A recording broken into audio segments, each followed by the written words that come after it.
Hola, buenas tardes. Nos encontramos aquí en la sede de la Casa del Libro, el exconvento de las Clarisas, 6 Oriente 203. Estamos en el segundo día del tercer encuentro nacional y segundo internacional de escritores.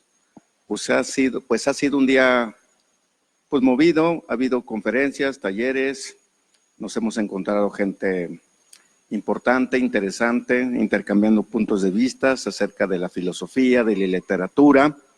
Y en esta ocasión, pues me acompañan dos personas muy apreciadas en el ámbito literario.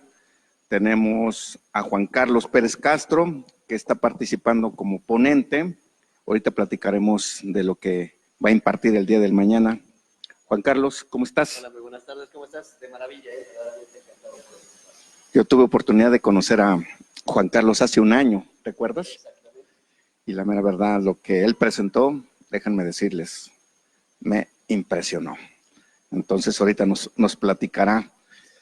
Y también me acompaña Francisco Hernández Echeverría. ¿Cómo estás, Francisco? Muy bien, gracias. Gracias por la invitación. No, hombre, ya sabes que siempre es un placer compartir y entrevistarte. Pues vamos a platicar acerca de tu ponencia que tuviste hace un par de horas. Platícanos para la gente que no pudo venir.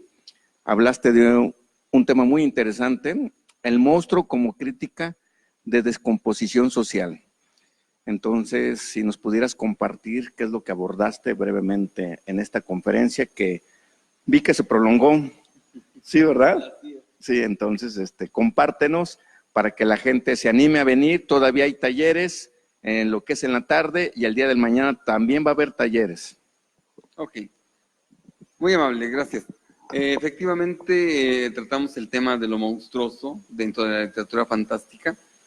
Bueno, de hecho es parte en específico de la literatura de terror, de la literatura del miedo, y abordar la figura del monstruo es representativo dado que estamos hablando de la parte negada del individuo como tal. Estamos acostumbrados a ver la parte, vamos a decir, bonita, armónica, razonable del ser humano en sus relaciones, en su individualidad, en su movilidad social. Pero ¿qué pasa cuando esto se transgrede y le da paso a esa parte negada o sale esa parte que no nos gusta ver y se aparece como tal? Esa imagen lo toma la literatura y es pues el monstruo, que a veces tenemos nosotros la idea, o cuando somos niños, que se nos va a aparecer el monstruo que está abajo de la cama, que va a salir del closet, de la alacena, o en algún pasillo oscuro de la casa. Pero es una forma de darnos a entender que eso monstruoso se nos puede aparecer como tal, cuando en realidad aparece como tal, pero cuando nosotros hacemos una transgresión de lo cotidiano, ¿no?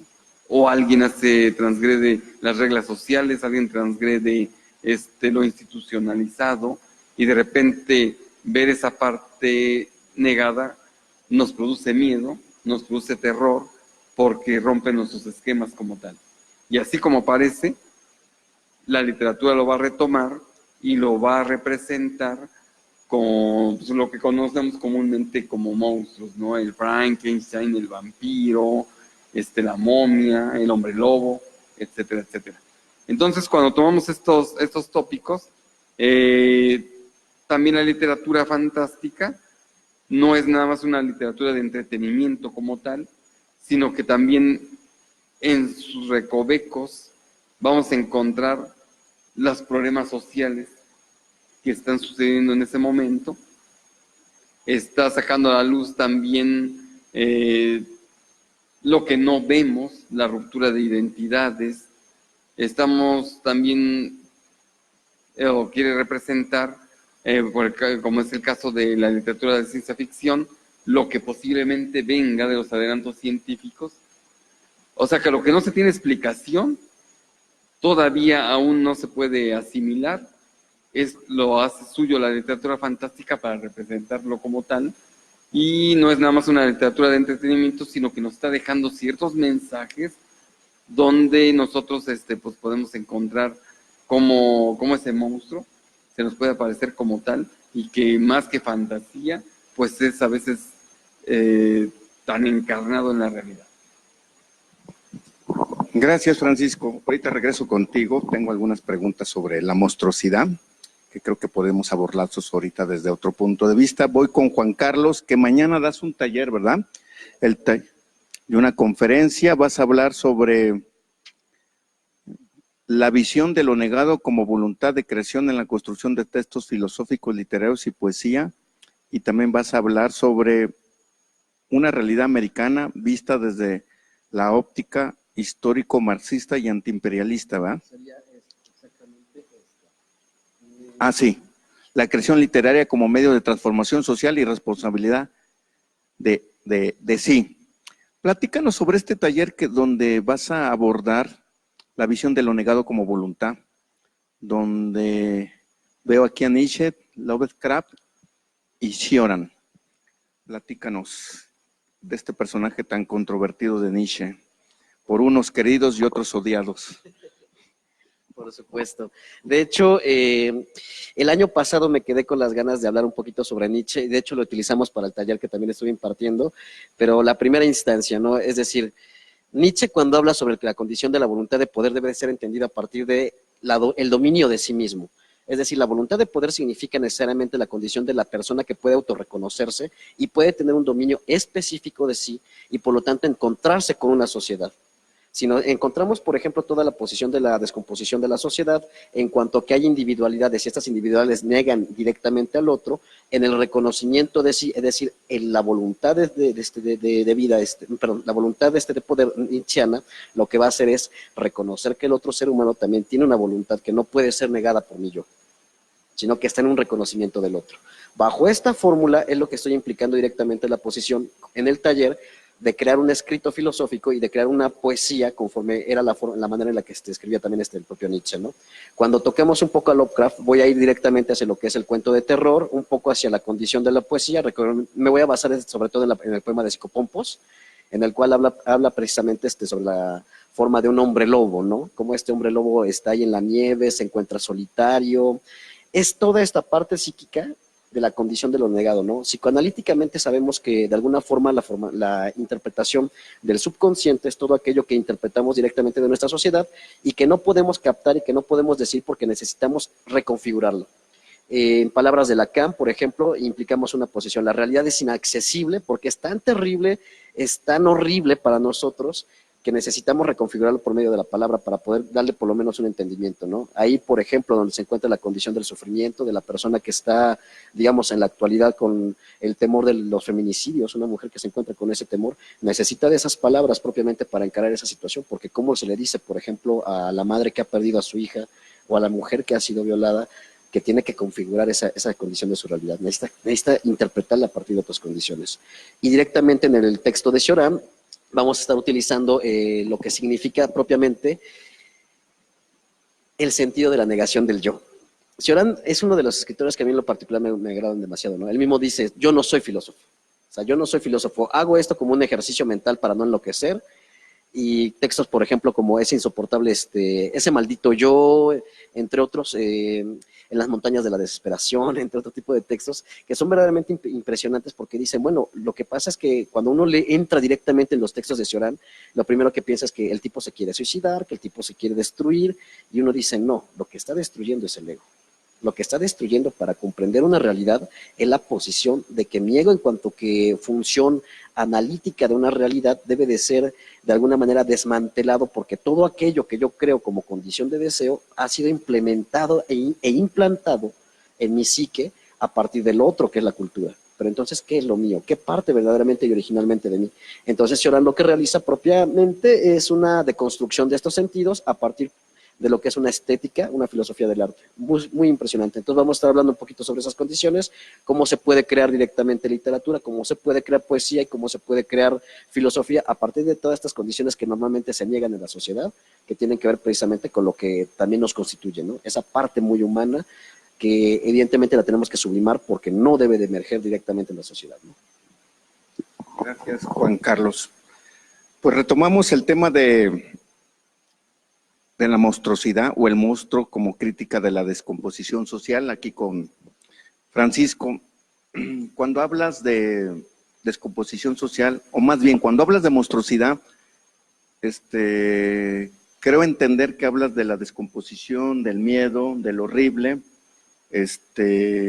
Platícanos cómo estos fenómenos los podemos retomar en esta sociedad tan caótica que estamos viviendo hoy en día y plasmarlos en la literatura, porque normalmente, lo platicábamos antes de entrar al aire, que normalmente cuando hay una descomposición social, nos hacemos víctimas, ¿no? Entonces, pero creo que es un buen momento para retomar y escribir algo. Claro, descomposición social en estas épocas. Me viene a la mente de autores como Zygmunt Bauman o como Franco Berardi, que hablan que tal pareciera que la sociedad, bueno, retoma Bauman ahorita, en su estado de liquidez en el que ha entrado, en que se han vaciado los valores, pareciera ser que la sociedad entra como una especie de descomposición porque la gente no sabe hacia dónde ir. Quiere construir algo, pero se le licúa ese constructo porque no hay bases sólidas ni hay valores sólidos que le den sustento. Las identidades se rompen, se licúa no nada más lo social, sino que también se licúa la educación, se licúan las relaciones sentimentales, se licúa el trabajo. Entonces, por eso otros de los libros de Bauman van en el tenor de la modernidad líquida, el trabajo líquido, el amor líquido, la educación líquida. Si no hay un sustento como tal, nos mete en un vértigo en el cual el ser humano no sabe asirse de alguna cosa. Entonces entra en una especie de desesperación en el cual no sabe para dónde ir y pareciera ser que lo monstruoso se aparece ahí. Franco Berardi, este filósofo italiano, él va a decir, le va a unar a las tesis de Bauman, lo considero así, va a decir, bueno, ¿por qué se desconfiguró esto y por qué hay vaciamiento? ¿Por qué hay era del vacío, dijera Lipovetsky? Bueno, porque en virtud del exceso de información, de esa sociedad de la información, entramos a un mundo de que tanta información que recibimos nos crea unas condiciones caóticas también, y eso Berardi le va a llamar que estamos en el mundo de la infósfera. Tanta es la información, pero dice, el cerebro tiene un límite en el cual no puede asimilar tanta información como tal. Entonces, lógicamente que entramos en un estado de enajenación tal, o tanta informatitis que tenemos, o estoy infoxicado, también podemos decir, como parafraseando la intoxicación de tanta información que nos llega, que pues no podemos procesarla como tal y nos enajena, ¿no? Pero eso no es gratuito porque va también de la mano esta información con la idea del consumo. Entonces el capitalismo actual ha retomado, vamos a decir así, toda esta información para crear las condiciones de lo que se llama, o le llama Berardi, el semiocapitalismo. Es decir, que esta información sirve para dar tantos significados a las cosas, o se vuelva polisémico, tantas cosas, pero con la finalidad de que se vuelva objeto de consumo algo. Entonces, eso ha configurado que la sociedad antes dura, sólida, con autoridades y jerarquías, se difumine o eclosione. Entonces, en ese sentido, el ser humano, el hombre, se instala ahora en una sociedad que no sabe cómo nombrarla, llena de información, donde lo único seguro es que consumas para que te olvides de todo lo demás, ya que todo se te desborona en las manos, y esa es como la finalidad monstruosa que un sistema está haciendo. Y eso nos lleva pues, a las nuevas descomposiciones sociales, donde tratamos, bueno, lo reconocemos, pero también hay sectores que están tratando de reconstruir el tejido social. Hace un rato decía una ponente, hay que tratarlo de reconstruir a partir de la literatura, y yo creo que de esos autores que ocupan la literatura para decir todo este entorno social, por ejemplo el francés Heusier, ¿no? Por ejemplo, donde él habla de cómo se empieza a desboronar el aspecto social, y para tal pareciera que el hombre ahora está en un vértigo, o está en los límites, o está en el umbral de algo que ya está ahí puesto, pero no sabe qué es lo que viene. No lo sabe pues ni nombrar. Interesante lo que planteas. Como se darán cuenta, amigos y amigas radioescuchas, pues ya ahorita ya, aunque estamos hablando de literatura, ya entramos en un tema de filosofando, y lo cual me parece interesante porque considero que están conectados, filosofía y literatura. Yo a ti, Juan Carlos, te quiero hacer una pregunta, ahorita que veo que tienes muy claras las ideas de estos tres grandes filósofos. ¿Los tres son filósofos los que mencioné? No tanto traía la filosofía, aunque por supuesto puede ser que hable sobre ello, es más literato y más poeta. Ok, quiero hacerte una pregunta muy atrevida. Considero que los has leído bastante bien. ¿Por qué siguen tan vigentes? Pareciera ser que escribieron hace un mes y sus conceptos, sus argumentos, siguen tan vigentes hoy en día en el año 2019, ¿no? O en este nuevo siglo XXI. Por ejemplo, Nietzsche es 1800 y tantos, ¿no? Y entonces lo leo y digo, pues es aplicable hoy en día, ni para dónde hacernos, ¿no? O sea, ¿nos puedes compartir algo respecto a esto? Por supuesto, ¿no? Iniciando directamente con Nietzsche de por qué es tan actual. En primera instancia, porque debemos de recordar que mucho de la composición escrita por Nietzsche, que implica precisamente la filosofía y la poesía, van a implicar la posición concreta y efectiva de aquello que se está preguntando como qué es el hombre, ¿no? Si bien es cierto, por ejemplo, en el Zaratustra habla mucho sobre la condición del paso hacia el superhombre, el paso hacia lograr precisamente esta voluntad de poder, la reconstrucción de la formación de los valores, que algunos lo mencionan como inversión de valores, me parece que en realidad como inversión de valores está manejando la contrapolación de aquello que nosotros estamos significando como bueno y como malo, ¿no? Ante esta significación, lo que entendemos propiamente por Nietzsche es que está observando un mundo que se encuentra en decadencia, está observando un mundo que está a punto de dar un salto hacia una época distinta, y que la pregunta por el hombre y la pregunta por su sociedad sigue siendo vigente en ese sentido, ¿no? Es decir, es un personaje que está hablando por el hombre de su época, esperando que la siguiente época pueda crear un hombre distinto, un hombre que pueda autodominarse, un hombre que pueda comprender precisamente que es un ser de sociedad y que por lo tanto necesita una responsabilidad de sí. El problema se basa en esta condición, ¿no? En la época de Nietzsche, la realidad es que el hombre, bajo los términos específicos de sociedad, prácticamente realizó un salto de fe hacia la ciencia, en la cual suponía que la ciencia como tal iba a dar todas las respuestas de manera absoluta y que nada tenía que hacer como tal el ser humano, más que seguir las ciencias. En nuestra época, sumamente tecnócrata, ya no solamente estamos pensando en la ciencia, sino, por ejemplo, en la virtualidad. La virtualidad nos promete demasiado, y cuando algo nos promete demasiado tendremos que empezar a dudar sobre ello, ¿no? Porque aquello que en verdad está prometiendo no está en la condición ni en la disposición de llevarlo a cabo, ¿no? Recordemos, por ejemplo, lo que dice Maquiavelo: a final de cuentas, el príncipe tiene que prometer demasiado, pero no está en ninguna obligación de cumplirlo. Pasa lo mismo con el hombre de nuestra época, pasa la misma condición, y por eso es que se vuelve tan actual. Lovecraft, en sus textos, por ejemplo, hace rato en la conferencia del mismo maestro Paco, cuando menciona la condición de lo innombrable o lo inenarrable, tiene que ver con esa funcionalidad de que a fin de cuentas el ser humano no ha llegado a una comprensión de sí mismo, ¿no? Directamente nos realizamos en el mundo, nos proyectamos a este mundo, pero sin saber verdaderamente qué es lo que queremos. Y entonces el objeto A, el sentido del deseo, se encuentra ahí, y nosotros nos estamos vacilando en este mundo propiamente para tratar de alcanzarlo, ¿no? El día de hoy quiero un automóvil, ya tengo el automóvil, ahora quiero un avión, me compro el avión. Por supuesto, los que somos menos pudientes económicamente no vamos por el automóvil, ¿no? A lo mejor vamos por algo más sencillo, que puede ser la cerveza, que puede ser otro tipo de cuestiones, pero el problema va por ese sentido.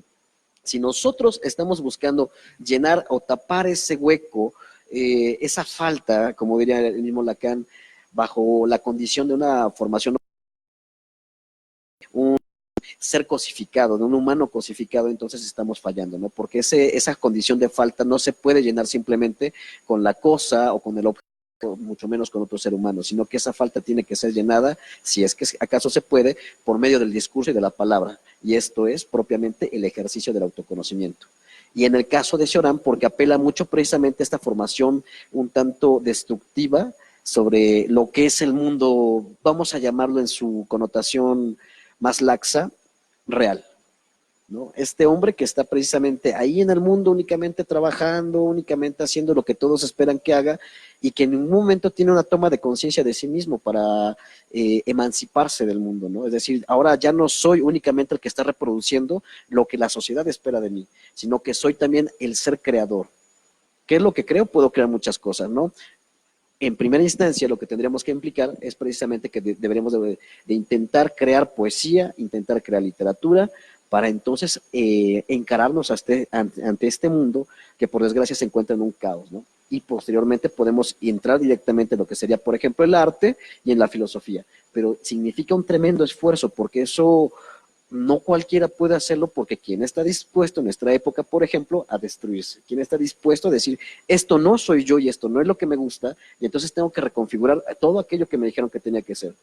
Un ejemplo muy claro, ¿no? Si de repente a lo mejor toda mi familia son abogados, psicólogos o médicos, entonces yo tengo que hacer lo que los otros esperan, ¿no? Mi padre espera que yo sea abogado, psicólogo o médico, y tengo que reproducir eso. Y cuando se hizo la pregunta, ¿qué es lo que quiero yo? Y ahí es donde entra directamente la filosofía. La filosofía va a buscar un pensamiento crítico en el que nos interpretemos sobre esa condición simple y sencilla de la pregunta, ¿no? ¿Por qué? ¿Qué quiero yo y hacia dónde me dirijo?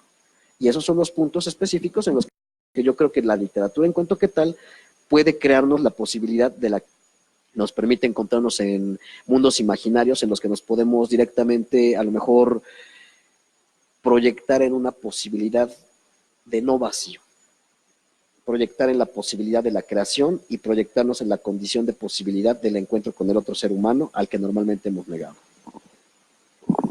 Interesante todos estos planteamientos de Juan Carlos, lo cual me lleva a reflexionar y hacerte otra serie de preguntas. Ahora sí que a ti te las planteo. Vamos a dar un salto de Nietzsche a Bauman.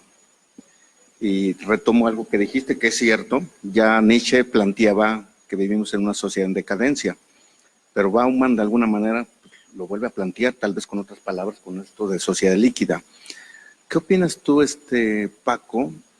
¿Vivimos en constante decadencia? Es una pregunta que ahorita se me vino a la mente con lo que Juan Carlos dice, porque pues ya pasaron muchísimos años y parece ser que vamos como de mal en peor. ¿Tú qué opinas? Y con este respecto, bueno, el mismo Nietzsche ya decía que la propuesta occidentalizada, el pensamiento occidental, había entrado en su propia crisis y estábamos en decadencia. Y cuando dice Dios ha muerto, más que el aspecto religioso y todo lo que se ha dicho, lo considero yo así, es que está diciendo, bueno, Dios ha muerto, pero en el sentido de que esa modernidad por la que se apostó se agotó, o estamos encontrando sus propios defectos como tal y somos seres decadentes. De ahí las vertientes pesimistas que se vayan dando, ¿no? Si lo pasamos de todo este pensamiento desde Nietzsche a la época actual, tal pareciera ser que esa decadencia toma otro sentido, otro matiz, y sigue siendo producto de esa misma decadencia ya anunciada desde finales del siglo XIX, y que se dramatiza en el siglo XX pues, con estas guerras mundiales, y ahora tiene estos efectos ya de manera más puntual con lo contemporáneo que estamos viviendo, ¿no? Que no es gratuito porque detrás de todo ello tampoco es mágico. Detrás de todo ello hay un aparato socioeconómico que lo produce, porque también hay que ver sus bases materiales como tal. En ese sentido, sí, efectivamente hay una decadencia porque el sistema dominante ha sabido cómo jugar sus piezas.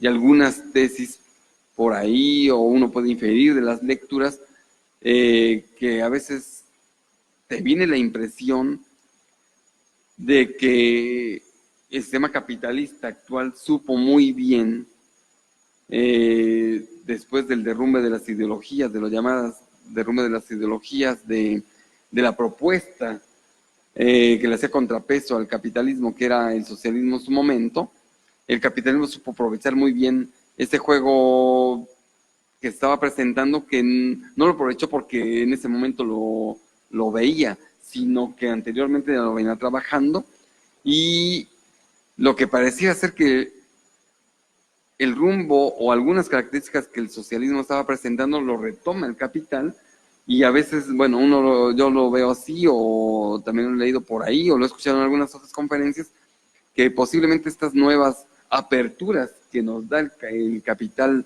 o el sistema, y que nosotros lo asimilamos y creemos que son como aperturas, que el hombre ya está abierto hacia ciertas posibilidades, pareciera ser que el aparato atrás es como que nos lo presenta, pero en realidad sin que me muevas de mi estructura socioeconómica que yo quiero. Entonces pareciera ser entonces que esas nuevas propuestas de apertura hacia otras posibilidades, hacia otras identidades, de estas nuevas propuestas ideológicas, no se ha soltado, o más bien está afianzando más el contenido de la nueva economía, por llamarle así, ¿no? Entonces, detrás de todo ello, entonces es como si estuviéramos viviendo una apariencia de ir en pos de la libertad, pero siempre y cuando no te salgas de una plataforma socioeconómica a la que estás obligado a servirle. Y yo también viene a la mente Enrique Dussel cuando dice, bueno, puedes ser de todo, tener la identidad que tú quieras, el sexo que tú quieras, vestirte como tú quieras, tatuarte, dejarte el cabello largo, corto, no importa lo que tú seas, de la religión que sea, políticamente inclusive, cualquiera puede ser presidente ahorita, pero sin que rompas el esquema del evangelio neoliberal capitalista. Porque el día que lo rompas, ahí sí va a haber problemas. Entonces yo creo que es un reflejo, ¿no?, de lo que ya Nietzsche estaba anunciando, de que esa apuesta también por la racionalidad, bueno, es una crítica también inclusive al Estado hegeliano como tal, donde aparentemente todo iba a estar en un orden, pues al final de cuentas entramos en una decadencia porque no dio los resultados que estaban esperando, y que ahora yo creo que se matizan un poquito más. Y bueno, en lo personal creo que si no ponemos eso sobre la mesa, estamos como confundidos, porque eso aúnale ahorita, por ejemplo, el calentamiento global, la robotización y la digitalización, y como decíamos en la ponencia anterior, bueno, ya platicamos todo esto, pero tal pareciera ser que el aspecto ético, ¿dónde quedó? ¿Y quién lo quiere poner sobre la mesa? Y bueno, y sobre todo, los filósofos no van a dejar mentir, ¿qué ética necesitamos ahora? Yo creo que ese es un gran problema. Sí, aquí nos podemos pasar 5 horas platicando, conversando, debatiendo sobre esos tópicos, ¿no? Mencionas un tema importante que creo que a la mayoría se nos ha olvidado, la ética, ¿no? O sea, porque hacemos de todos y la ética como que se nos olvidó, o la tenemos ahí guardada, o a veces pareciera ser que ya no existe, ¿no? En esta sociedad consumista del deseo, ¿no? Como tú dijiste, nada nos llena, ¿no? Entonces, platícanos, Juan Carlos, ¿cómo la literatura nos puede provocar una reconfiguración, una reestructura? ¿Cómo podemos, de alguna manera, ser vistosos, hablando de la virtualidad que hablabas? O sea, volvernos un poco más virtuosos, o ser virtuosos, o recuperar esos valores que creo que en el fondo los tenemos y nunca los hemos perdido. Yo soy de la idea que los tenemos olvidados, ¿no? Entonces, ¿cómo la literatura nos puede ayudar? Porque pareciera ser que hoy en día, no voy a decir que toda la juventud, porque creo que también se exagera decir que toda la juventud está perdida, tampoco creo que sea así. Eso corresponde a un grupo de intereses, de hacernos ver que la juventud está perdida. Tampoco creo que toda la población sea nenis, tampoco me he creído ese cuento. Pero ¿cómo podemos decirle a la gente joven que pueden encontrar respuestas, sabiduría, ética, en la literatura? Compártenos, Juan Carlos, de favor. Estoy pensando necesariamente que antes de entrar directamente en la función literaria tendríamos que entrar en el punto y en el fundamento de la filosofía, ¿no? Voy a invocar las palabras del mismo Sócrates, más bien las palabras de Platón en voz de Sócrates cuando menciona el conócete a ti mismo, ¿no? Esa es, creo que, la falta más fuerte que existe, sobre todo en nuestra sociedad actual, porque el problema resulta que ante la no conciencia de quién soy, ante el desconocimiento de quién soy, buscamos rápidamente dar una respuesta lo más inmediatamente posible para dar precisamente con un sentido categórico al otro, de tal manera que precisamente entramos en lo que se mencionaría como el sujeto supuesto saber, ¿no? O sea, si me preguntan, por ejemplo, en este momento, ¿quién eres? La pregunta sería respuesta de manera inmediata con yo soy yo, ¿no? O yo soy Juan Carlos, o yo soy filósofo, o yo soy profesor, o yo soy... Pero todo eso de lo que estoy enunciando, de lo que estoy hablando, en realidad obedece a otros marcos, ¿no? En primera instancia, a la construcción que me he realizado a partir de un fundamento de conocimiento, a la fundamentación de mi acción laboral, a la condición como ciudadano, al nombre que me pusieron los padres, pero eso no soy yo. El fundamento original tendría que descansar, siguiendo precisamente estos preceptos de los filósofos griegos, en el hecho de una docta ignorancia, ¿no? Es decir, reconocer que no lo sé. Solamente a través del reconocimiento de que no sé, es como puedo alcanzar el conocimiento. Si en este momento me dicen, oye, ¿conoce la teoría del Big Bang? Oye, ¿conoce la teoría de cuerdas? Y yo digo, sí, sí, lo conozco. Y no digo que no lo haya estudiado, ¿no? No digo que no lo haya estudiado, pero no soy tampoco conocedor a grandes rasgos de ese sentido. Pero si me dicen, por ejemplo, me hablan sobre ese tipo de aspectos, y yo digo, sí, sí lo conozco, y se queda la situación así, me estoy negando en alcanzar ese conocimiento, ese saber. Lo que estoy realizando en todo caso es precisamente creerme en la condición, en la posibilidad de lo que supuestamente he estudiado o lo que supuestamente conozco sea la verdad. Y esa es la realidad, ¿no? Que no puede ser la verdad y no puede alcanzar la verdad. Ante la construcción directa sobre este sentido, entonces tenemos que enfocarnos en esa posibilidad, ¿no? Yo no me conozco, yo no conozco las funciones de una virtuosidad y por lo tanto puedo alcanzar entonces volverme a ser virtuoso. Rescatando esa posición, podemos decir, bueno, por medio de la literatura, específicamente estoy pensando en la novela corta, en el cuento corto, en la microficción, sobre todo que es en lo que yo me he basado y en lo que también estoy haciendo actualmente como dramaturgia corta, implicar esa posición, ¿no? ¿Cómo le hacemos para preguntarnos, en primera instancia, algo que desconozco, que soy yo? ¿Cómo le hago para preguntarme por mí mismo? En el momento en el que me estoy intencionando para preguntarme a mí mismo quién soy, ya me estoy viendo precisamente como objeto de un estudio que se encuentra determinado por una condición subjetiva. Entonces yo mismo me he categorizado como un objeto, como una cosa. Pero por supuesto que sé que, y reconozco que no soy ni un objeto ni una cosa. Soy algo más, diría Jean-Paul Sartre, por ejemplo, en este caso, el hombre siempre tendrá, el ser humano siempre tendrá una condición de dignidad mucho mayor que una lechuga, una pluma, o el banco, o el micrófono que estoy sosteniendo en este momento. ¿Cómo le hago entonces para reconocer que yo mismo tengo una dignidad mayor a la condición de valoración que se me ha impuesto por medio, por ejemplo, de una condición económica como el capitalismo, ¿no? Yo valgo por lo que puedo generar, yo valgo por el dinero que tengo, yo valgo por las ideas que puedo manifestar en un estado virtual como puede ser directamente las redes sociales y lo que me puedan generar económicamente, ¿no? La realidad es que tendremos que decir, no, no, no, eso no es el valor. El valor del ser humano está por encima de todas esas posibilidades porque no se puede cuantificar. En el momento en el que yo me implico a la posibilidad de crear un texto literario, tengo que decidir precisamente, en primera instancia, qué es lo que quiero decir y en segunda instancia, a qué público va dirigido. En alguna ocasión me tocó precisamente escribir una microficción sobre vampiros, en el cual la intencionalidad original mía era la de no ser comprendido, con toda la intención precisamente de que la gente comenzara a cuestionar por qué no lo entiendo, qué hay aquí que no puedo entender. Porque de esa manera y únicamente a partir de esa condición es como podemos construir un saber y únicamente por medio de la palabra es como podemos dar esa connotación del conocimiento. Entonces la construcción efectiva de la función del no sé, me puede llevar al saber. Mediante la condición literaria puedo comprender precisamente en estos mundos ficticios todas las preguntas que puedo ejercer directamente con un yo que no soy yo, ¿no?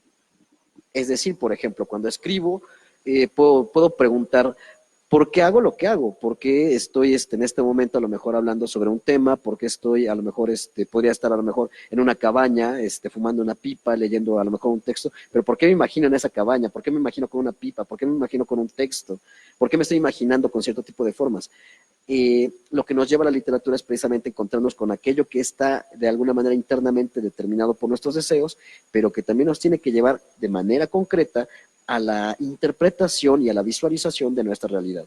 Si nuestra realidad se encuentra precisamente descompuesta, por desgracia, el sujeto de nuestra época es un sujeto roto, un sujeto descompuesto, un sujeto doliente. Lo que tendríamos que hacer es implicar ese punto, ¿no? Así como tú estás doliente, yo también estoy doliente y puedo comprender tu dolor, no puedo entenderlo. No sé qué es lo que te duela, pero puedo comprender que estás doliendo, que estás dolido y que estás doliendo. Y mediante eso podemos crear un vínculo de comprensión en esa condición, ¿no? Me parece que es Emmanuel Levinas el que nos pide precisamente que hagamos un salto existencial hacia el otro, de manera que confiemos absolutamente que en esa posibilidad podemos crear una mejor sociedad. Pero no hay garantías. El texto, la literatura tiene que indicarnos esa posición. No hay garantías de que la cosa como tal se está explicando acá vaya a ocurrir. Y sin embargo podemos construir un mundo otro, como lo llamo yo en mis conferencias y en mis escritos filosóficos, que no sé si vaya a ser mejor o peor, pero sé que no estoy contento con este mundo tal cual es y que quiero construir algo distinto. Entonces eso me lo permite precisamente el escrito literario. En el filosófico nos permite más, ¿no? Pero el filosófico también puede interpretar la condición de qué es lo que soy yo. Y en el escritor literario, eso es lo más bello, ¿no? Porque la poesía puede hablar por aquello que la filosofía, que la literatura, que la ciencia no puede decir. La reconstrucción por medio de la condicionante de la palabra que se ejerce directamente en el sentido de la poesía, crea una intencionalidad ante el mundo que entonces habla por aquello que no se puede decir. Y ahí radica su belleza. Y eso es precisamente lo que tenemos que construir si es que deseamos encontrarnos con un mundo, vamos a decirlo, más ético, ¿no? Regresar a estas éticas, regresar a estas funciones, nos implicaría precisamente esa toma de responsabilidad del conocernos a nosotros mismos. Interesante todos tus planteamientos, tus argumentos, Juan Carlos, lo cual te agradezco. Créanme, es difícil encontrar personas como ellos, no es porque estén ahorita conmigo aquí en esta entrevista. Yo he estudiado también bastante, no es presunción, y siempre me da gusto encontrar gente que tenga estos planteamientos, porque yo al menos sí estoy convencido que el mundo puede cambiar, pero que nosotros debemos prepararnos, cada quien hacer su labor. Creo que el mundo como está, vivimos una cultura del opinionismo. Ahorita voy contigo, Paco. ¿En qué sentido? Retomo lo que dices. Hoy en día todo el mundo es experto en todo. Leen un folleto y ya son expertos en el encuentro de escritores. Y dices, a ver, espérame. Y a veces ni siquiera se aparecieron por acá. Entonces veo gente que es experta ya en literatura, en psicología, en filosofía, en política. Y cuando le pregunto, oye, ¿tú eres filósofo? No. Oye, ¿cuántos libros has leído de Nietzsche? 1. Y entonces ya sabes de Nietzsche. Sí. Esto me parece demasiado grave, ¿no? Demasiado grave, ¿no? O sea, ¿tú qué opinas? Es algo que no sé si exista, Juan Carlos. Yo le he llamado la cultura del opinionismo, se me ocurrió. Yo opino. Y esto creo que lo ha fomentado las redes sociales. Exacto, retoma a Berardi. Efectivamente, ante tanta información, aunado a los aspectos de la democracia, la apertura que hace la democracia, y al darle voz a gente que no tenía voz antes y ahora son nuevos actores, considero en lo personal que eso ha hecho este tipo de nuevos esquemas sociales. Y efectivamente, ahora se ha quedado todo a nivel de la doxa, porque las redes sociales ahora es el escaparate para comentar cualquier cosa, ¿no? Y dice Franco Berardi, retomando algunos autores modernos del psicoanálisis, en esa falta que yo tengo, pues es el lugar idóneo donde yo puedo expresar lo que yo quiero, cualquier cosa, ¿no? Algunos otros autores, algunos filósofos que nos han visitado en la Facultad de Filosofía y Letras han dicho, hemos entrado a la era de la nueva sofística. Y ahora tal pareciera que todos en su afán de derecho, de tener la palabra, de tener voz, de poder expresar las ideas, se ha roto los esquemas, han deconstruido algunos esquemas antes muy formales de que quien opinaba es porque ya había pasado por la epísteme, ya había, pues los estudios lo avalaban, era, vamos a decir, personas con autoridad y también bajo estrictos cánones que podían tener la palabra. Ahora, gracias a las redes sociales, que es la vía más democrática, inclusive se ha hablado así, bueno, todo el mundo puede expresar, inclusive hasta hacer debates, ¿no? Que pareciera que esa forma de debate, dice Berardi, que es una forma también como de expresar la histeria colectiva que tenemos, ¿no? De toda esta neurosis contenida, lo podemos expresar y no hay quien te pare, ¿eh? De repente tú puedes ver a alguien con doctorado peleando con alguien, a lo mejor con un muchachito de preparatoria, ¿no? Y los dos definen sus ideas y si tú lo pones sobre el tamiz social, pues dicen, bueno, los dos tienen derecho y se hacen unos debates. No lo niego, que a veces es muy interesante, porque también los jóvenes de repente dan ideas que a lo mejor en tus propios prejuicios personales no lo ves, ¿no? Y el que está muy preparado, pues de repente le dice que es un ignorante, que no sabe nada, ¿no? Pero vuelvo a repetir, porque estamos en ese vértigo, estamos en un umbral donde estamos viendo un mundo acá y otro mundo acá y estamos ahí parados nada más. Pero a veces sin saber nombrar eso que está sucediendo, ni saber qué determinación se debe de tomar como para no caer en ciertos autoritarismos o academicismos que otrora eran pertinentes, ¿no? Y que ahora pues decir eso es una impertinencia. Entonces definitivamente sí, por eso vuelvo a repetir, nos infoxicamos, ¿no? Nada más nos intoxicamos de tanta información y a veces hablamos por hablar, ¿no? A veces me preguntan mis alumnos, bueno, entonces ¿cómo era antes? Digo, bueno, porque los papás te orientaban o te decían, bueno, di cosas coherentes, con lógica y no digas tonterías, antes así te regañaban, ¿no? Ahora no sé cómo sea, pero me imagino que ahora estas formas como de corregirte la conducta ya no existe como tal. O a lo mejor en sectores son muy pequeños, son muy tradicionales de manera familiar, y por eso es que ahora hay estas posibilidades donde entramos, y me acuerdo de un libro como de los años 50, 60, que una vez cayó en mis manos, que el autor decía, lo tituló inclusive Babelismo. Y me vino a la mente la otra ocasión que estaba pensando estos tópicos, porque la Torre de Babel así. Cada quien hablaba su idioma, pero no construyes ya nada hasta que se te derrumba la propia torre, porque llega un momento en que ya no nos entendemos como tal. Yo creo que eso a veces lo vemos como broma, lo vemos como algo chistoso, pero también no lo he visto académicamente hablando hacia qué nos va a llevar. O ponerlo sobre la mesa, o no sé si ya políticamente correcto no sea ponerlo sobre la mesa, pero es algo que es interesante, porque bueno, lo vemos en las redes sociales, pero también ahora lo ves representado en las familias, en los amigos, en la política, que es todavía más dramático, ¿no? Porque no hay acuerdos precisamente por eso, porque si cada quien tiene su cantar, ¿cómo va a llegar a concertarse, vamos a decir, las decisiones, ¿no? Y a veces fácilmente, como en el mundo corporativo, se dice, bueno, vamos a llegar a un acuerdo, porque concertamos las partes, pero eso es un espejismo, porque en el mundo corporativo es tajantemente la voz de alguien que dice, vamos, el objetivo es como tal, ¿no? Y a veces nos hacen pasar como que de veras nos pusimos de acuerdo todos. Yo creo que salir de esa fantasía, de esa ilusión, pues es necesario, ¿no? Pero ¿cuándo se va a hacer? ¿Dónde se va a hacer? ¿Y quién va a tomar esa pauta? Sin que sea tachado de autoritario. Eso es el tema, yo creo, más profundo e interesante. Sí, adelante. Gracias. Estoy pensando necesariamente que existen ciertas condicionantes iba a decir lógicas, o mejor dicho, que apuestan a una multilogicidad que necesariamente trata y busca de alguna forma precisamente aplicar lo que visualmente se está observando y entonces precisamente proyectarse hacia un mundo, ¿no? Creo que estoy completamente de acuerdo con lo que mencionas. Ocurre una desgracia, ¿no?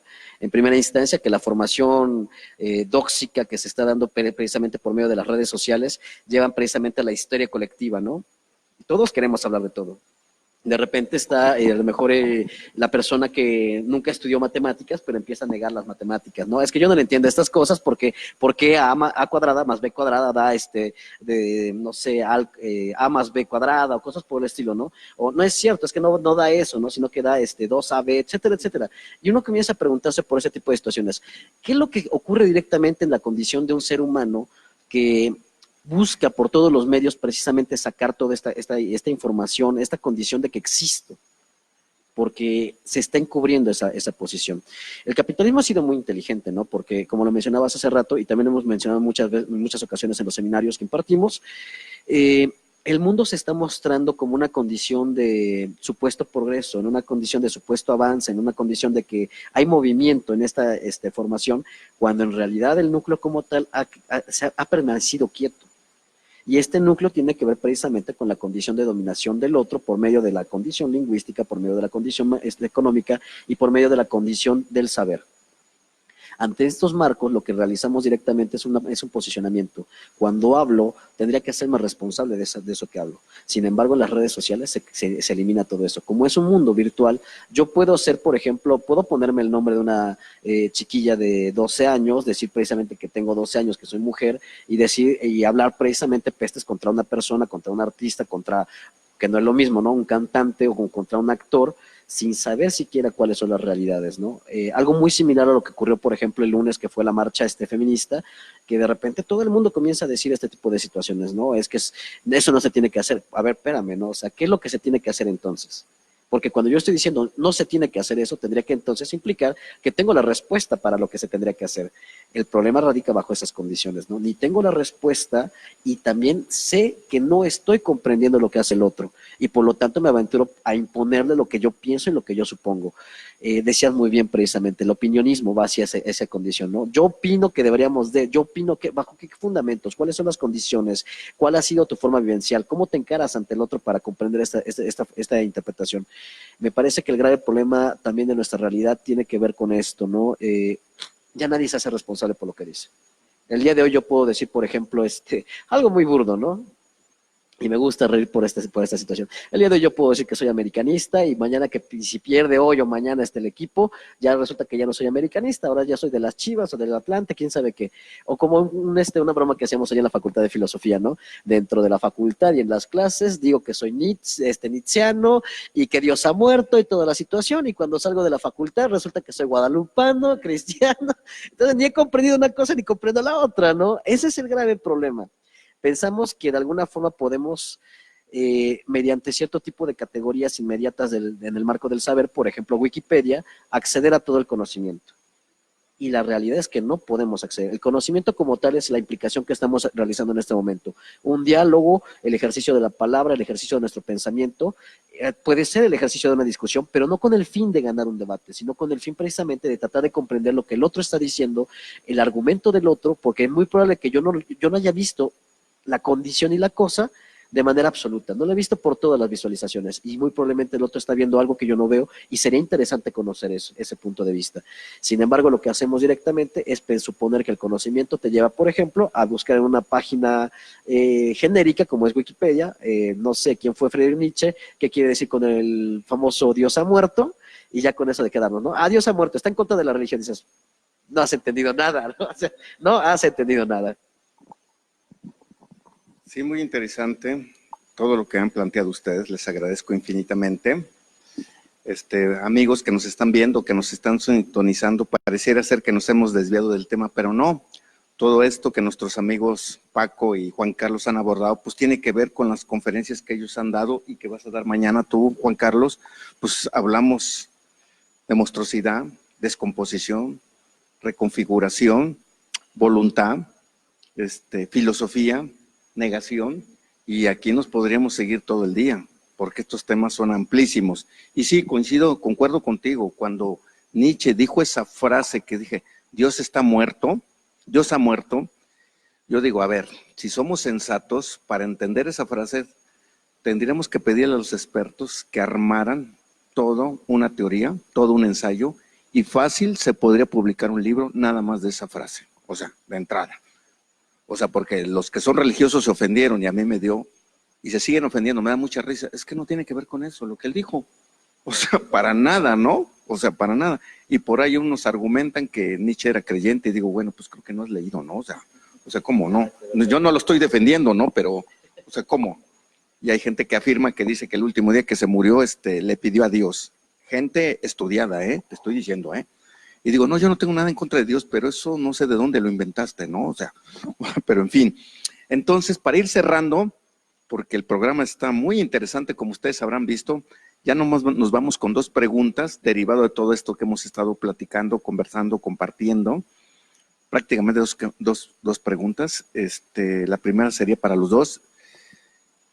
Estamos de acuerdo que hoy en día, derivado de las redes sociales, hay muchísima información, pero muchísima información, pero hay poca formación. Eso es lo que yo digo. Ese es el problema.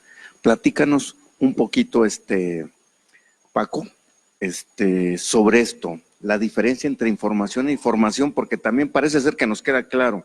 No digo, no nos queda claro, porque si nos quedara clara, nos hiciéramos responsable de lo que pensamos, decimos y hacemos, pero parece ser que no. Bueno, sí es realmente pues es información, ¿no? La información puede estar ahí, pero para que se vuelva conocimiento es completamente otro proceso. Nosotros podemos estar en la red social llenándonos de información, y ahora lo más dramático, vamos a hacer así, es que podemos encontrar cualquier cosa, inclusive hasta engañar con mismas fuentes, y ahora ya es muy difícil saber si está diciendo la verdad o no, por ejemplo. ¿Qué va a pasar o qué tiene que pasar más adelante? Yo creo que estas cosas tienen que depurar y en un futuro, a lo mejor no muy lejano, va a tener que haber pues ciertas especificaciones. Y volvemos a tocar, yo creo que el aspecto de la ética, que yo creo que sería la única arma, donde lo digital tendría que entrar en estos, vamos a decir, estos cánones, para que haya o regresemos a la seriedad que había antes. Si antes, uno lee a veces que antes había textos que eran plagios o eran libelos por ahí que se lanzaban y que no tenían toda la formalidad, y ya se hacía eso antaño. Imagínense ahora que es tan fácil hacerlo y ponerlo sobre la mesa y en la mente ahora de la gente, que realmente pues ellos van hacia la información pero sin ninguna preocupación de ver, porque realmente ahora no es una preocupación verificar las cosas, simplemente son evidentes, ¿no? Simplemente son evidentes, y eso es pues es una moneda corriente, ¿no? Mientras a mí me sea evidente, sea verdad o no sea verdad, no me interesa, ¿no? ¿Por qué? Porque, bueno, se ha hecho toda una apología de la no verdad o de la posverdad, y que son temas muy interesantes también y tienen también, vamos a decir, su propia seriedad, pero a veces yo en lo particular creo que a veces todos esos argumentos se desconfiguran y se desvirtúan cuando le sirven a ciertos intereses muy particulares. Y ahí está donde yo creo que se radica el problema. Gracias, Paco. La misma pregunta para ti, Juan Carlos. Información. Estoy pensando directamente en una condición específica, ¿no? Y voy a ponerlo como ejemplo. Bueno, por allá tenemos específicamente un escritorio, ¿no?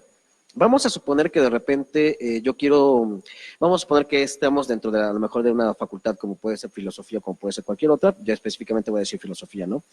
Y para mi tesis, ya sea de grado, etcétera, etcétera, necesito investigar sobre ciertos autores que han manifestado a lo mejor el pensamiento de Schopenhauer en el concepto de la voluntad de vida, ¿no? Y ahí están todos los archivos, pero son todos los archivos de todas las tesis que se han hecho desde que la Facultad de Filosofía y Letras fue creada, ¿no? Y vengo y digo, oiga, es que quiero saber sobre esto. Ahí están los archivos. Ahí está la información, tú búscale. Ese es el grave problema. En primera instancia, muchas personas, por ejemplo, cuando nos acercamos directamente a un grado de información que es tan vasto, como lo dice el maestro Paco, no sabemos cómo depurarlo. Y la intención original del conocimiento sería depurar entre una información vasta conceptos que nos pueden construir propiamente la posibilidad de no una nueva equilibración de pensamiento. Ante toda esa información, yo lo que tendría que hacer es depurar, porque a lo mejor, independientemente de que las tesis, por supuesto que van a ser muy buenas, muy excelentes, pero si está hablando a lo mejor de la condición del pensamiento socrático dentro de, no sé, la época medieval, sé que eso no me va a servir para interpretar directamente a Schopenhauer, tal vez, ¿no? Estoy pensando en lo directo, porque sé que sí me sirve. El punto tiene que ver con eso. La información como tal se vuelve tan vasta que lo que genera directamente es ignorancia. ¿Por qué? Porque suponemos que si en este momento nosotros decimos que 2 más 2 es igual a 5, y un grupo de personas me sigue el juego de decir que 2 más 2 es igual a 5, y después un grupo mayoritario implica esa posición, y nadie argumenta por qué 2 más 2 es igual a 5, y otras personas dicen que no, que 2 más 2 da igual a 3, comienzan precisamente a pelear porque nadie se está dando la tarea directamente de corroborar en primera instancia matemáticamente, en segunda instancia a lo mejor desde las condiciones de la ciencia, y en tercera instancia su fundamento filosófico, la realidad o lo más cercano hacia la aseveración de la verdad. El gran problema va por esa intención, ¿no? La formación como tal sería precisamente que a partir de cierto tipo de grados de saber, yo puedo, a través de todo ese vasto concepto de información que está ahí, recuperar aquello que a lo mejor en este momento me puede servir, porque lo puedo utilizar directamente, y estoy hablando de una tesis, ¿no? Lo puedo utilizar para mi tesis, me va a servir, y eso es lo que estoy necesitando en este momento. Entonces, lo que implica precisamente es que la persona que tiene una formación o que se encuentra en formación puede depurar todo este concepto y este gran bagaje que se encuentra en Internet o entre otro tipo de condiciones, como puede ser una biblioteca, para interpretar aquello que está pensando y que busca pensar. Por lo tanto, la información va directamente hacia una negación de la realidad en el sentido de que puede ser demasiado laxa para ser comprendida. O pensémoslo como en el gobierno, ¿no? Se nos dice, claro, que tienes la información visual, ¿no? O sea, vamos, el INAI, me parece que es la dependencia a la que tendríamos que acudir si necesitamos algo. Bueno, yo quiero saber qué es lo que se ha hecho con las condiciones de petróleos de México a partir del sexenio de 1980 y, no sé, 88, con Carlos Aníbal de Gortari, hasta nuestra actualidad. ¿Cómo se ha manejado ese dinero? ¿Dónde están los recursos? ¿En qué se ha invertido? ¿Cuáles son las cosas? Me van a decir, mira, acá está toda la información directa, pero no solamente de esos sexenios, de todos los sexenios que han ocurrido. Ahí tú búscale. ¿Tenemos las condiciones y el tiempo para hacerlo? El que tiene la formación, sí. Pero si yo, por ejemplo, no sé absolutamente nada de economía, no sé de administración, desconozco de matemática, desconozco de estadística, desconozco de política, entonces todo ese gran número de información y ese acumulamiento de información, ¿de qué me va a servir? Absolutamente nada, más bien para confundirme. Y es lo que está pasando. Entramos a no sé, páginas como Wikipedia, entramos a páginas que desinforman y nos creemos ese tipo de situaciones. Entonces la información puede ser incluso negativa porque nos lleva a la ignorancia o probablemente incluso al error, ¿no? Tendríamos que ser muy depurativos, yo por eso reconozco mucho esa situación, hay que reconocernos como ignorantes, porque solamente así podemos alcanzar el conocimiento. Si yo digo, yo le entro directamente a toda la información y digo, ya me leí todos estos libros, ya me leí todas estas condiciones y por eso soy un gran conocedor, no. ¿Quién te dijo que lo estás interpretando? En primera instancia, ¿quién te dijo que lo estás comprendiendo? Paul Ricoeur es muy tajante cuando habla, por ejemplo, en el sentido de la hermenéutica, ¿no? Tengo que hacer un ejercicio reflexivo ante el texto para tener una comprensión y ahora que lo comprendo ya lo puedo interpretar. Si no realizo ese tipo de acciones, lo que me estoy quedando únicamente es en un marco de erudición, donde yo puedo acceder a muchos libros, a la lectura de muchos libros, pero si no lo transformo, entonces solamente va a ser un saber que se vuelve estéril. No hago absolutamente nada con él. ¿Y eso a quién le sirve? Ese es el grave problema que yo veo entre la información y la formación. Mejor forma de explicarnos no lo encontraremos en otro lado. Mil gracias. Por ahí escuché una frase hace años, retomando lo que dices, Juan Carlos, el saber no te hace sabio, ¿no? Una vez me agarré un debate con unos eruditos que por supuesto habían leído mucho más que yo, debo de reconocer, eso tampoco me hace menos, ¿no? Y yo le decía, todo lo que dices es bien cierto, les dije, pero eso no te hace mejor persona. No me pudieron contestar ya nada.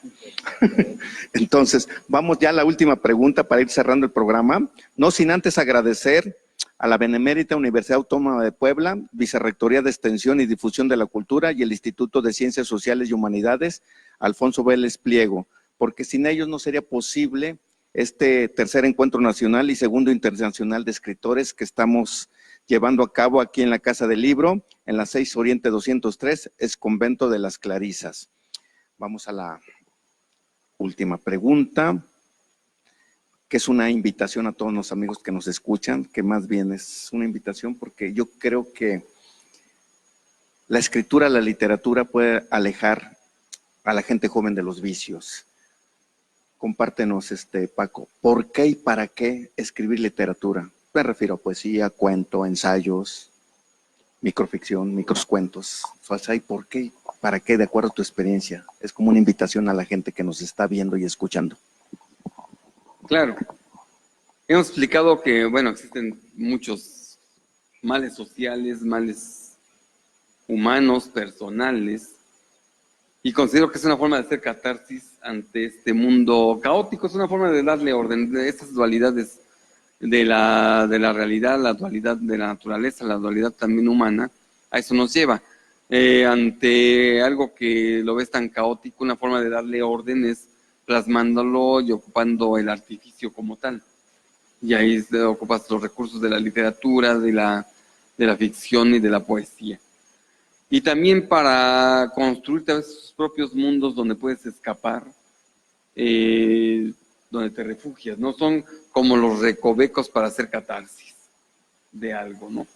Entonces, que se aparte de los vicios o no, también podríamos ponerlo sobre la mesa porque no forzosamente es así, sin embargo es una forma también de que representes el objeto que está allí enfrente de ti, cómo haces tu propia interpretación de ese objeto.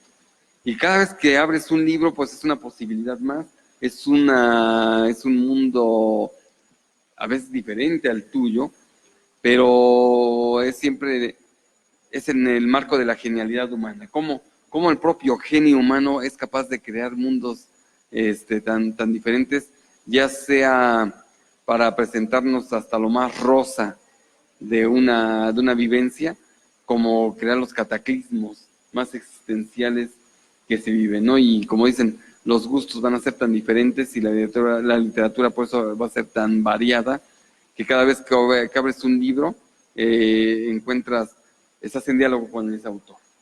Y estás en diálogo contigo mismo. No es tanto que el autor lo escriba y digas, ya lo entendí, sino que lo mágico es cuando el autor tal pareciera que lo estás acompañando en ese trabajo de escritura. Cuando tú estás encontrando en el texto una vivencia tan personal que te toca el alma. Eso es lo interesante de la literatura. Me decían los alumnos, a ver, explícanoslo como con palitos y bolitas. Digo, bueno, vamos a ver. Cuando alguien ve una película o escucha una canción, lo podemos ver como entretenimiento como tal. Pero cuando esa película o esa canción platica o narra una experiencia muy personal tuya y toca tus fibras, eso es tocar el alma, tus fibras más sensibles, al grado de que ese momento estético te lleve a un momento de epifanía, el autor, por lo menos para ti, en ese sentido, el autor fue mágico, pues. No forzosamente porque sea García Márquez o sea Octavio Paz tiene que gustar el texto, pero así a un autor, hace un rato hablaban de la literatura alternativa. A veces tú lees un autor alternativo que nadie lo conoce, pero cuando narra y describe algo que a ti en lo personal te toca, no importa que no sea Octavio Paz ni que sea gente con el premio Nobel, ¿no? Yo creo que ahí es donde cumple su función lo literario, y cuando el artificio, pues eres víctima de ese propio artificio, como nosotros decimos en Óclesis, ¿no? Muchas gracias, Paco. La misma pregunta para ti, Juan Carlos, ¿por qué y para qué escribir literatura? ¿Por qué escribir literatura? Creo que tiene que ver sobre todo con la condición de, como menciona el maestro Paco, la catarsis, la liberación, pero también tiene que ver con un aspecto. Lo escribimos porque de alguna manera estamos insatisfechos con el mundo que vivimos. Eso no quiere decir que no estemos contentos o que no estemos, digamos, en un estado tal vez de felicidad, porque podemos escribir bajo esos estados, ¿no? pero también reconocemos de alguna manera que las inseguridades, que las condiciones de nuestra realidad, por ejemplo, en el marco de la distinción entre personas, el no reconocimiento del otro, tienen algo que ver precisamente con nuestro mundo y nos causan un asombro, ¿no? La condición primaria y primera para poder escribir tiene que ver con el sentido del asombro. Si yo no me asombro de mi mundo, no puedo escribir nada porque no tengo nada que decir de ello. Hace unos días específicamente con unos seminarios, bueno, no es cierto, no fue en seminarios, fue con unas asesorías de psicoanálisis que estaba dando, comentaba eso, ¿no? Hay que distinguir entre la histeria y entre el momento para hablar. En ocasiones lo que tenemos que decir se necesita salir porque es algo verdaderamente importante, porque es algo que está aconteciendo y algo que puede reconstruirnos a nosotros mismos en mejores seres humanos. Y cuando estamos precisamente en el estadio, digamos, de una discusión, por ejemplo, por internet, sobre qué equipo es mejor o sobre qué presidente fue mejor o cosas por el estilo, no estamos construyendo absolutamente nada. Lo que estamos haciendo solamente es permitir que nuestra histeria, que radica precisamente en las condiciones de nuestro existir, salga, que sobresalga ante todos los demás y tener la razón. Y yo creo que de alguna manera la literatura nos permite todo ese ejercicio de ruptura, ¿no? No tengo que tener la razón, no tengo por qué llegar precisamente a lo que todo el mundo quiere que yo sea. Tengo que romper con ese esquema y decir, ¿sabes qué? La realidad es que me encuentro tal vez en crisis y esa crisis puede salir y emerger bajo esos términos porque hay algo que no me permite comprender directamente ciertas realidades de mi mundo. Y bajo esos términos es precisamente que debe de haber una escritura que rompa con los esquemas y los cánones establecidos de la escritura, por ejemplo, actual, ¿no? ¿Qué es lo que se está haciendo, digamos, dentro de estas formaciones? Tiene que ver mucho con mundos supuestamente distópicos, donde un joven o una jovencita rompe con esas situaciones. Ok, pues muchas gracias. Les agradezco a ambos su participación en este día, en este foro, y nos vemos en la próxima. Soy su amigo Dani Dharma. Muy buenas tardes.